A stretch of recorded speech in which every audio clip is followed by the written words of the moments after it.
तर बघा मंडळी, आज सकाळी लवकर आली आहे रानात आणि मागं तुम्हाला दिसतंयच बघा, शाळू कापून टाकलाय. शाळू कापायचं काम चालू आहे, अजून खुडायचं आहे. तर ऊन तर लागायला लागले. सकाळी लवकर आलो तर तरी पण 10 वाजले तरी आता ऊन लागतंय बघा. आणि जरा आज आबाळ आहे, त्यामुळं काय एवढं वाटणं, आणि वारं आणि आबाळ असल्यामुळं जरा बरं वाटतंय रानात काम करायला. तर मंडळी, शाळू काढायचं चाललंय बघा. असा कापायचा शाळू.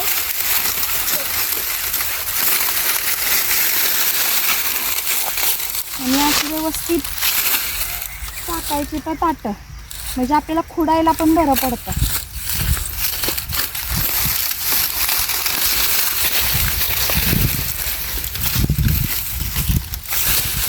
बघा वारं जरा सुटतंय, असं कापायला लागतं चालू.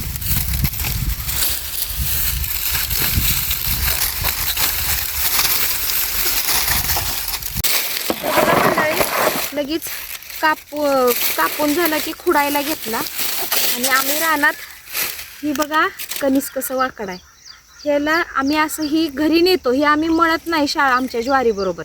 हे असं आम्ही घराच्या बाहेर असं अडकवतो का तर चिमण्यांना खायला. आता एप्रिल चालू आहे, मे मध्ये काहीच खाया नसते, तेव्हा येऊन बाहेर कणसं खाते ते चिमण्या.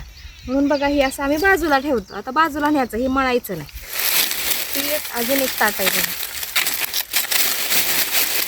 हो का, असं बरोबर अडकवायचं नाही. याला म्हणायचं आकडी म्हणायचं, आकडीचं. मग ही बरोबर असं अडकवा येतं चिमण्यांना खायसाठी. आणि बाकीच्या इथे आपलं खुडायचं आपल्याला. आणि हो, ही काणी आहे बघा, ही काणीचं कणीस. ही आपल्या ज्वारीमध्ये घ्यायचं नाही का तर आपली सगळी ज्वारीची भाकरी सगळी अशी काळी होईल. त्यामुळे ही कणीस बाजूला टाकून द्यायचं, हे घ्यायचं नाही. मग असं सगळं बघून शाळू खुडायला लागते. बघायचं सगळं आणि असं खुडायचं.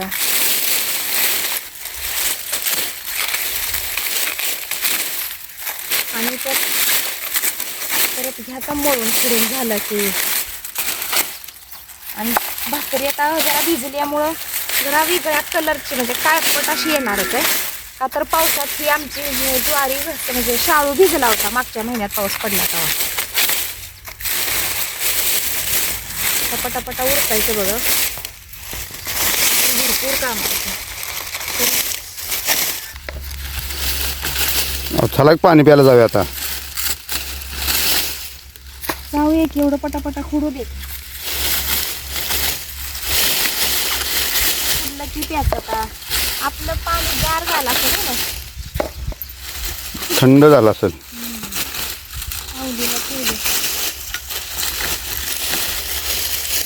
चला घ्या बकेट.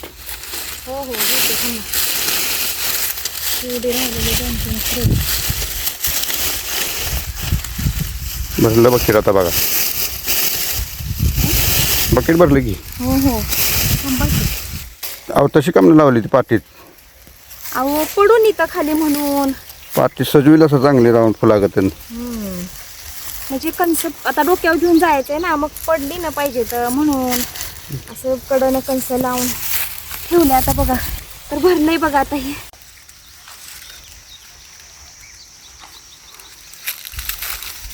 तर आता बकेट वतून चला मंडळी वतायला. आम्ही तिथं एका जागेवर पत्त्यावर ठेवली ती बघा.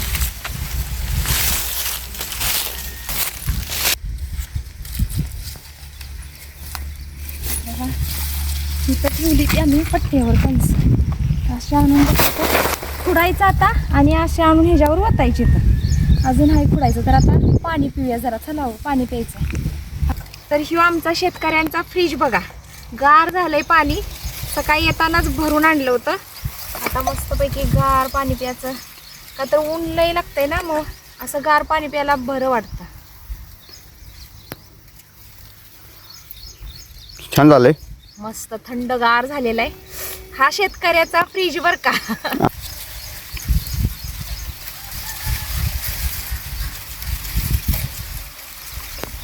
रानात जाईल तिकडं संघ शेतकऱ्याचा फ्रीज असतो बर का.